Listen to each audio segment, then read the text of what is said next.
네, 이 시간 우리가 함께 우리 하나님의 말씀을 우리 함께 나누기 원합니다. 우리 한번 말씀을 함께 합독하기 원합니다. 우리 오늘 함께 나눌 말씀 로마서 3장 23절로부터 24절까지의 말씀입니다. 로마서 3장 23절로부터 24절까지의 말씀입니다. 우리 함께 말씀을 합독하도록 하겠습니다. 로마서 3장 23절과 24절 말씀 우리가 찾으셨으면 우리 한 목소리로 합독하도록 하겠습니다. 시작.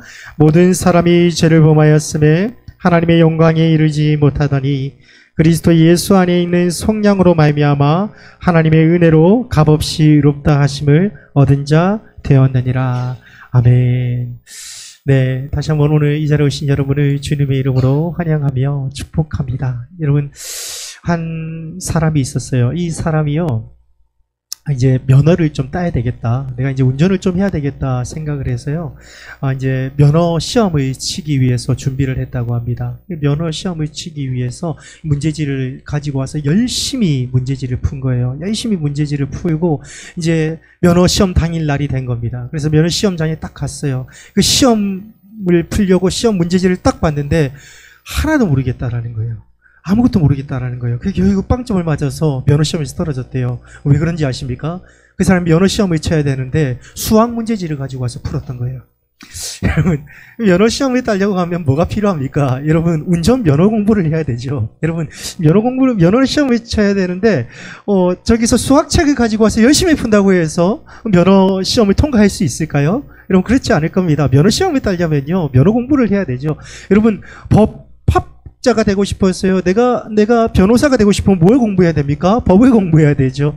여러분, 어떤 것에는 목적이 있습니다. 명확한 목적이 있어요. 여러분, 우리에게 또한 분명한 우리의 신앙의 목적이 있어야 된다는 사실이에요. 여러분, 우리 기독교는 어떠한 종교입니까? 우리 기독교는 여러분, 구원의 종교입니다. 여러분, 구원의 은혜의 종교예요. 오늘 말씀의 주제가 구원의 은혜인데요. 여러분, 구원의 은혜에 대해서 우리가 명확하게 알 수 있어야 된다는 사실이에요. 여러분, 구원이라고 하는 것이 어떠한 것이 구원입니까? 여러분, 한번 제가 여러분에게 질문 드리고 싶은 것이 있어요. 여러분, 구원이 무엇이죠? 하나님이 우리 구원하신 것이 무엇을 구원하신 겁니까? 이렇게 질문을 했을 때 우리가 가장 먼저 떠오르는 것이 이걸 겁니다. 구원을 통해서 우리가 구원받아서 천국 간다라는 것이 구원의 의미라고 받아들일 수 있을 거예요. 물론 그렇습니다. 결론적으로는 어때요? 우리가 결과론적으로는 구원을 받으면서 천국이 가는 것이 구원이 맞죠. 하지만 여러분, 본질적인 구원은 그것이 아니죠. 본질적인 구원의 은혜는 무엇입니까? 죄로부터 우리를 자유하게 한 은혜라는 사실입니다. 그렇기 때문에 여러분, 구원의 은혜에 대해서 얘기했을 때 우리는 죄에 대해서 얘기하지 않을 수가 없어요. 죄라는 것이 무엇인지 우리가 온전히 깨달아야지 어떻습니까? 우리는 구원의 은혜로 나아갈 수 있게 된다라고 하는 사실입니다. 사랑하는 여러분, 우리가 온전히 그 구원의 은혜를 깨닫고 그리고 그 구원의 은혜에 감사하며 그 구원의 은혜에 찬양하며 살아가는 저와 여러분이 되길 마음 다해서 주님의 이름으로 축원드립니다. 여러분, 그렇다면요, 여러분, 우리가 먼저 이 구원의 은혜에 대해서 알기 위해서 우리를 죄로부터 구원하신 그 구원의 은혜에 알기 위해서 우리가 먼저 짚고 넘어가야 될 것이 바로 죄에 대한 문제예요. 여러분, 우리가 참 그런 것이요, 설교 시간 때라든지 우리가 죄에 대해서 얘기를 하면 좀 이렇게 우리가 깊이 하는 것이 있을 것 같아요. 왜 또 죄에 대해서 얘기를 하는가? 뭔가 내 죄에 대해서 이렇게 다시 뒤처지는 것을 우리가 어떻게 보면 좀 깊이 하는 것이 많이 보일 수 있어요. 그런데 여러분, 사실요, 우리가 죄에 대해서 깨닫는 것은요, 우리에게 있어서 하나님이 주신 가장 큰 은혜 중 하나라는 사실입니다. 여러분, 내가 죄인임을 깨닫기 때문에 어떻습니까? 우리는 하나님 앞에 나아갈 수 있고 우리는 구원받을 수 있어요. 근데 내가 죄를 깨닫지 못한다면 어떻습니까? 내가 죄를 깨닫지 못한다면요, 여러분, 내가 죽어가는지도 모르고요, 나는 여전히 죽음 가운데 머물 수밖에 없게 된다는 사실입니다. 제가 작년에 참 제가 너무 가슴 아픈 일이 조금 있었어요.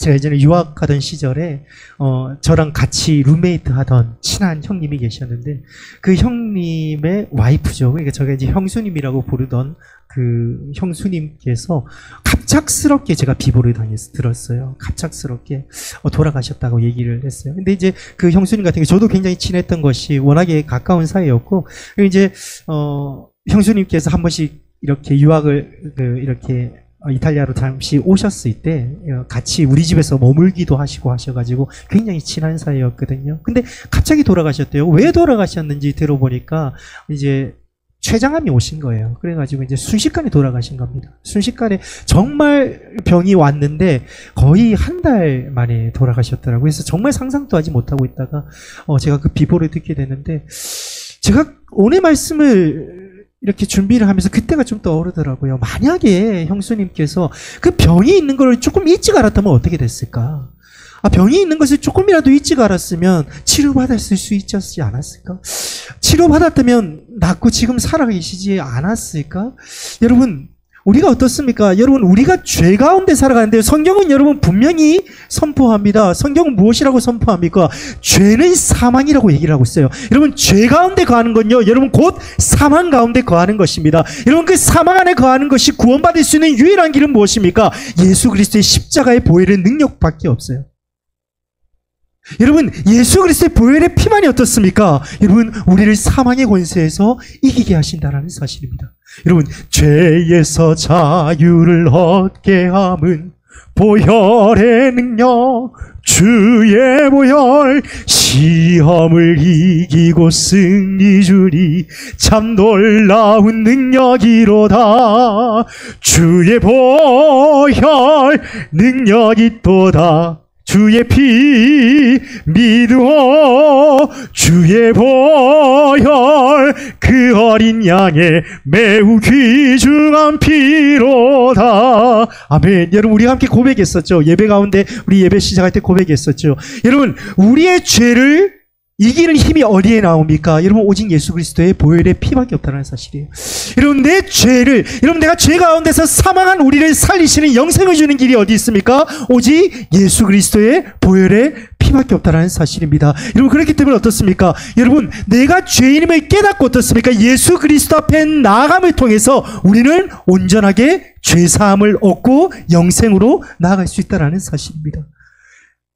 그런데 여러분, 내가 죄인임을 깨닫지 못한다면요, 내가 죄인임을 깨닫지 못한다면 어떻습니까?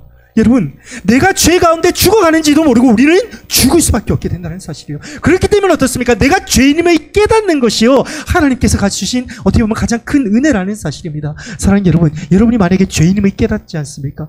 내가 죄인임을 깨닫는다면요, 여러분, 거기서 낙심하지 마십시오.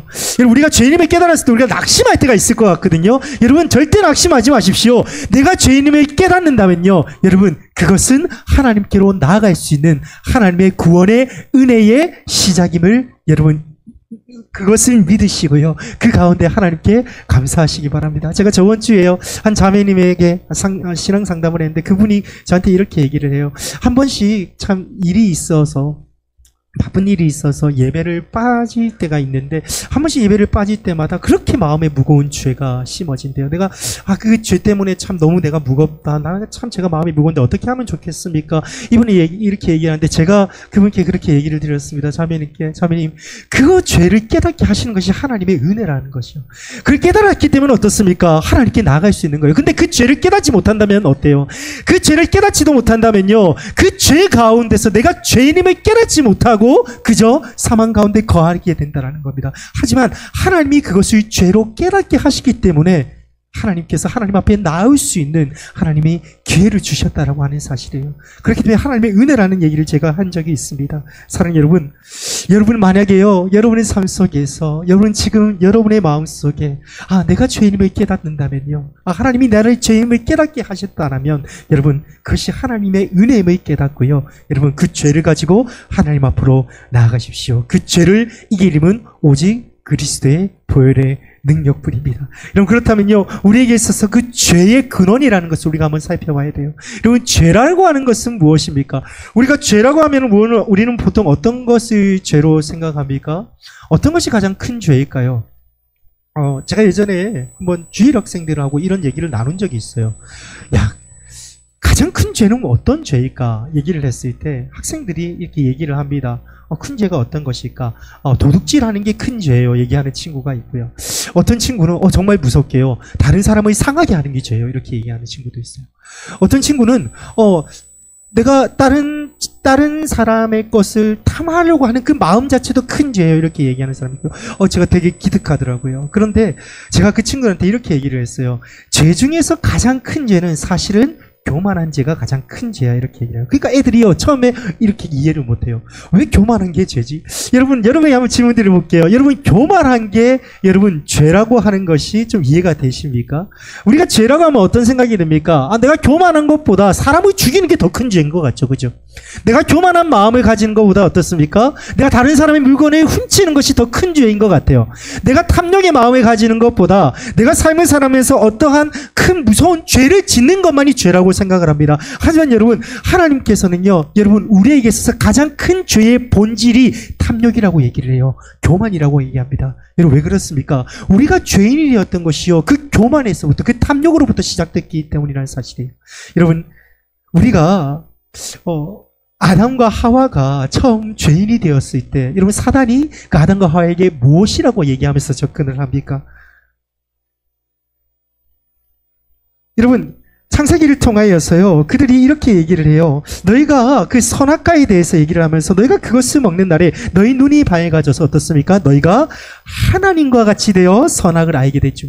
여러분 하나님과 같이 된다고 얘기합니다. 그 말에 현혹된 거예요. 어떻습니까? 여러분 하나님이 주인 되는 것이 아니에요. 내 교만한 마음으로 내 탐욕적인 마음으로 내가 하나님이 되려고 하는 그 죄가 가장 큰 죄라고 한다는 사실이에요. 여러분 사단은 그것을 누구보다 잘 알고 있죠. 사단은 어떻습니까? 사단이 어떻게 사단이 되었습니까? 사단은 원래 하나님의 가장 옆에 있는 가장 큰 천사장이었죠. 그 영혼이 어떻습니까? 그가 하나님과 같이 되려고 하는 그 교만한 마음 속에서 하나님께서 그를 내쳤습니다. 그를 통해서 이 땅에 내려오게 하셔서 이 세상 속에서 이 세상 속에 임금이 되게 하셨어요. 이 세상을 다스리는 공중 권세에 들린 자가 되게 하셨습니다. 그것이 사단이에요. 그렇기 때문에 사단이 누구보다 잘 아는 거예요. 교만한 마음, 탐욕적인 마음을 가지는 것이 가장 큰 죄라는 것을 잘 아는 겁니다. 그렇기 때문에 인간에게 와서 얘기하는 거예요. 너가 이거 먹으면 하나님처럼 될 거야. 여러분 거기에 인간이 죄를 짓기 시작했어요. 즉 교만과 탐욕의 마음이 죄의 본질이 되었다는 사실입니다. 여러분 그 모든 것이 어떻습니까? 우리의 삶 속에서의 죄로 열매로서 맺어지기 시작한다는 거예요. 그것이 범죄라고 한다는 사실입니다. 사랑하는 여러분 계속해서요 사단은 우리에게 계속 이렇게 얘기를 합니다. 우리의 마음속에 무엇이라고 얘기합니까? 야 더욱 교만해도 돼. 더욱 탐욕 가져도 돼. 야 그것이 큰 죄 아니잖아. 야 하나님보다 더 크게 가면 돼. 야 하나님이 뭐가 너 삶의 주인이 돼야 돼. 하나님이 네 삶의 주인이 되면 얼마나 네가 답답해. 네 하고 싶은 대로 하면 되잖아. 네가 주인 돼서 살면 되잖아. 너가 하고 싶은 건 마음껏 하면 살면 되잖아. 너 주일인데 너 하나님 주인 돼서 왜 교회 나가야 돼? 너 하고 싶은 너 마음껏 게임하면 되잖아. 너 하고 싶은 거 마음껏 하면 되잖아. 여러분 사단은 계속해서 얘기합니다. 그건 죄가 아니야. 교만한 마음은 죄가 아니야. 탐욕적인 마음은 죄가 아니야. 그러니까 너 마음대로 살아도 돼. 여러분 이것이 사단이 우리에게 말하는 죄라고 한다는 사실이에요. 하지만 여러분 그것이 우리는 죄의 본질인지 깨달아야 돼요. 여러분 중요한 사실은 무엇입니까? 우리는요 여러분 하나님께서 우리를 창조하실 때요 하나님의 형상으로 창조했다는 사실을 잊지 마십시오. 여러분 우리는요 하나님의 영광을 반사해내기 위해서 우리는 창조되었어요. 하지만 어떻습니까? 그 죄로 결과로 인해서 우리가 그 죄의 결과로 인해 가지고 우리는 하나님의 영광을 반사해내는 것이 아니라 반대로 죄를 반사해내는 죄인이 되었죠. 여러분 하지만 그 죄를 어떻습니까? 예수 그리스도의 십자가의 능력이 우리에게 덮여져 있는 그 죄를 십자가의 보혈이 완전히 씻게 하신다는 사실이에요. 여러분 바울은 이렇게 얘기를 합니다. 고린도후서 3장 18절을 통하여서요 우리가 다 수건에 벗은 얼굴로 거울을 보는 것 같이 주의 영광을 보매 그와 같은 형상으로 변하여 영광에서 영광에 이르니 곧 주의 영으로 말미암으리라. 아멘. 어떻습니까 여러분? 우리가 하나님께 나아갈 때 우리가 예수 그리스도 앞에 회개하며 나아갈 때요 우리에게 덮여 있었던 그 죄의 장막을 어떻습니까? 그것을 벗겨낸다고 한다는 사실이에요. 그를 통해서 우리에게 영광을 나타내게 하신다는 사실입니다. 사랑하는 여러분 사단은요 계속해서 우리에게 공격해요. 우리의 마음을 계속해서 시험을 줍니다. 계속해서 시험 줘요. 계속해서 죄에 대해서 시험을 줍니다. 그것은 죄가 아니야. 너가 너 마음대로 살아가는 거, 네가 주인 된 거 그거 죄가 아니야. 하지만 여러분 그것을 인정하며 살아갈 때 어떻습니까? 우리의 거울에 죄의 장막이 덮이는 거예요. 그를 통해서 하나님의 영광을 반사해내지 못한다라는 겁니다. 여러분 그것을 하나님께서 깨닫게 하실 때 여러분 우리가 하나님 앞에 나아감을 통해 우리가 회개하며 나아감을 통해서 그 장막을 벗어내고 하나님의 영광을 반사해낼 수 있을 줄 믿습니다. 그리고 하나님의 영광을 반사해내는 그 삶이 여러분 우리에게 있어서 영생의 삶임을 여러분 깨달으시길 소망합니다. 여러분 죄라고 하는 것은요 두 가지의 뜻이 있죠. 영어로 보면요, 죄라고 하면요, 두 가지 단어가 있어요. 하나가 crime이라는 단어를 쓰고요, 하나가 sin이라고 하는 단어를 씁니다.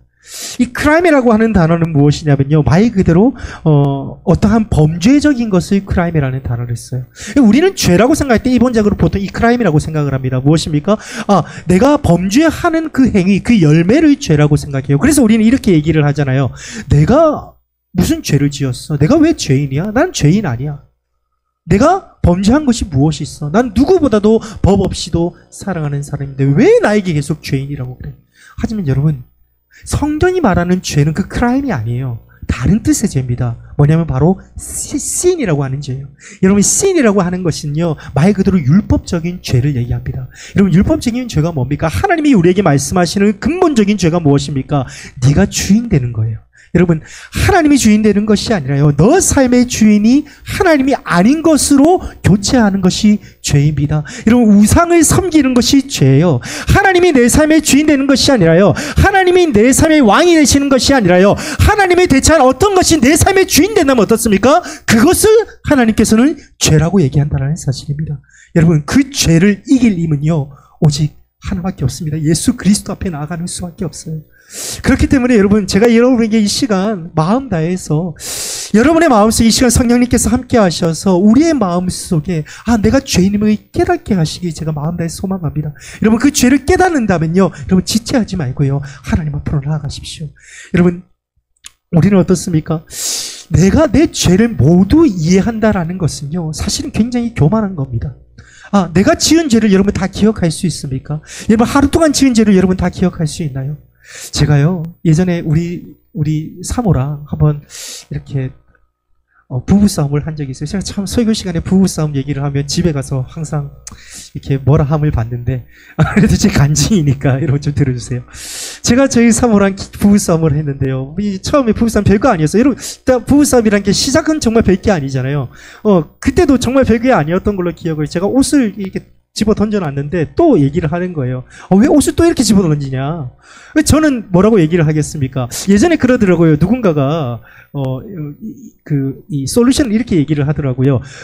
그 사람이 했던 얘기를 똑같이 이제 되풀이하되 좀 기분 좋게 되풀이하면은 싸움이 절대 나지 않는데요. 그러니까 왜 옷을 저렇게 던져놨어? 그러면 뭐라고 얘기를 하는 거예요? 내가 옷을 저기 던져놨구나, 내가 빨리 치울게, 이렇게 하면 절대 싸움이 나지 않는답니다. 근데 사람이 그렇게 됩니까? 잘 안 되죠? 그러니까 왜 이렇게 옷을 던져놨으니까 저도 그냥 이렇게 말하는 거예요. 아니, 귀찮으니까 저기 던져놨지, 여보가 좀 치우면 되는 거 아니야? 그러니까 어떻게 돼요? 거기서 싸움이 일어나기 시작을 하죠. 그런데요, 싸움이 일어나기 시작을 하니까 어느 순간에요, 제가 기억도 못하는 제 죄를 다 얘기하는 거예요. 여보 봐, 일주일 전에 당신 저거 했었지. 그거 왜 기억 못해? 저는 기억이 안 나거든요. 아니, 일주일 했던 게 내가 기억이 나겠습니까? 전혀 기억이 나지 않아요. 아니, 나 기억 안 난다고. 또 3일 전에 봐봐, 3일 전에 또 밥 먹다가 치라고 저거 그대로 뒀잖아. 난 기억이 나질 않아요. 아니, 몇 시간 전에도 마찬가지로 막 얘기를 하는 거예요. 예전에 있던 일을 계속 얘기하는데요, 생각해보니까 제가 기억이 하나도 안 나요. 근데 다 기억하고 있더라고요. 여러분, 우리의 죄 또한 마찬가지지 않습니까? 여러분이 죄를 지은 것을 여러분 다 기억할 수 있습니까? 여러분, 우리는요, 우리가 죄 지었던 것은 모두 기억할 수 없어요. 그렇기 때문에 우리에게 있어서 회개라고 하는 것은 무엇입니까? 하나님, 내가 이러한 죄를 지은 것을 하나님 회개합니다. 십자가 앞에 나아갑니다. 이것도 회개이지만요, 여러분, 명확한 의미의 회개는 무엇입니까? 바울이 갈라디아서 2장 20절에 말한 그 회개예요. 내가 그리스도와 함께 십자가에 못 박혀 죽었음을 시인하는 겁니다. 무엇입니까? 하나님, 내가 죄인임을 깨닫습니다. 주님, 내 죄를 가지고 이제 십자가 앞으로 나아갑니다. 내 죄를 십자가에 못 박습니다. 이제 내가 죽었음을 시인합니다. 여러분, 그렇게 우리가 죽었음을 시인했을 때 어떻습니까? 이제 하나님, 내가 예수 그리스도의 십자가 앞에 내가 죽었음을 시인하오니 이제로부터 내 삶에 역사하셔서 하나님, 예수 그리스도로 살아가게 하여 주시옵소서. 내가 그리스도와 함께 십자가에 못 박혀 죽었으니 그런지 이제 내가 산 것이 아니요 오직 내 안에 그리스도 예수께서 사신 것이라. 여러분, 우리가 예수 그리스도의 십자가 앞에 우리의 죄를 가지고 우리의 죄를 십자가에 못 박았을 때 어떻습니까? 여러분, 십자가의 능력으로 우리가 부활의 삶을 살아간다는 사실이에요. 여러분, 내가 죽었으면 시인해야지 어떻습니까? 우리가 부활의 삶을 살아간다는 거예요. 반대로 어떻습니까? 내가 죄인임을 깨닫지 못하고요, 내 죄를 깨닫지 못하고 하나님 앞에 나가지 못한다면요, 여러분, 반대로는 우리는 부활의 삶을 살아가지 못한다는 사실이에요. 여러분, 잊지 마십시오. 신약 성경에서요, 가장 어떻게 보면 율법적으로 살아가고요. 가장 열심히 예배하고요. 가장 열심히 헌금하고요. 가장 열심히 그렇게 율법의 삶을 살았던 사람이 바리새인임을 여러분 절대 잊지 마십시오. 여러분 그 바리새인은 어떻습니까? 바리새인은요, 자기가 죄인임을 깨닫지 못해요. 자기 자신이 의인이라고 생각합니다. 내 죄를 깨닫지 못하는 자에게 예수님께서는 구원에 대해서 얘기하지 않으셨어요. 오히려 어떻습니까? 자기의 죄를 가지고 통곡하며 회개하는 영혼에게 하나님이 구원이 있다 예수님께서 약속하셨습니다. 사랑하는 여러분, 결론을 맺기 원합니다. 여러분,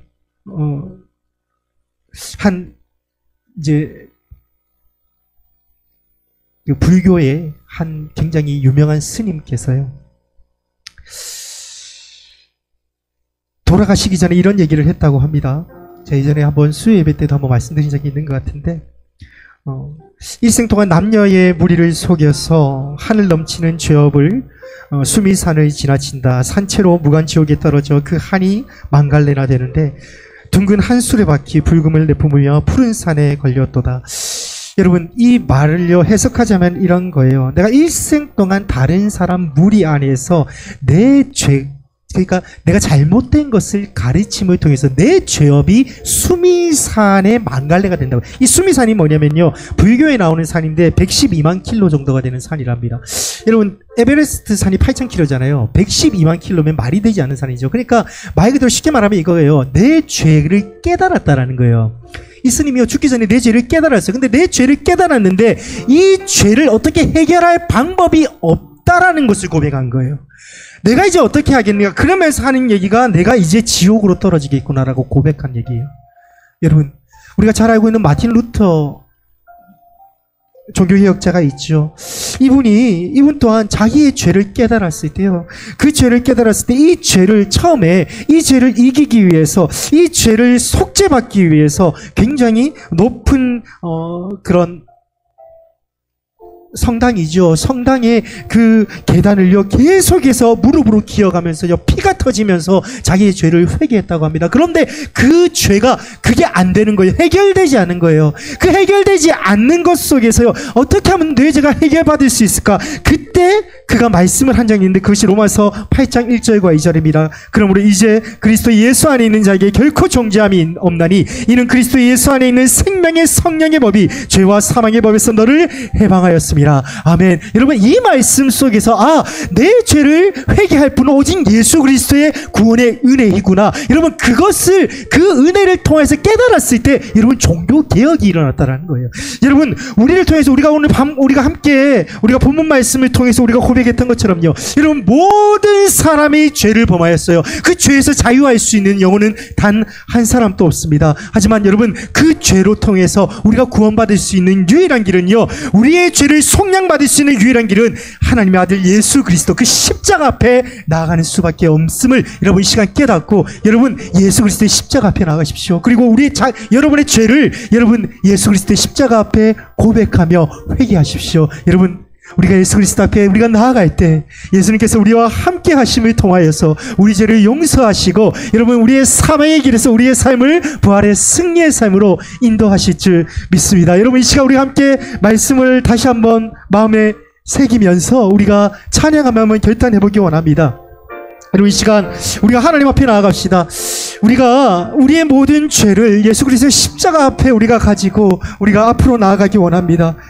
우리의 죄를 씻기는 하나님의 은혜 앞으로 우리가 함께 나아갑시다. 전부의 의지 없어서 전부의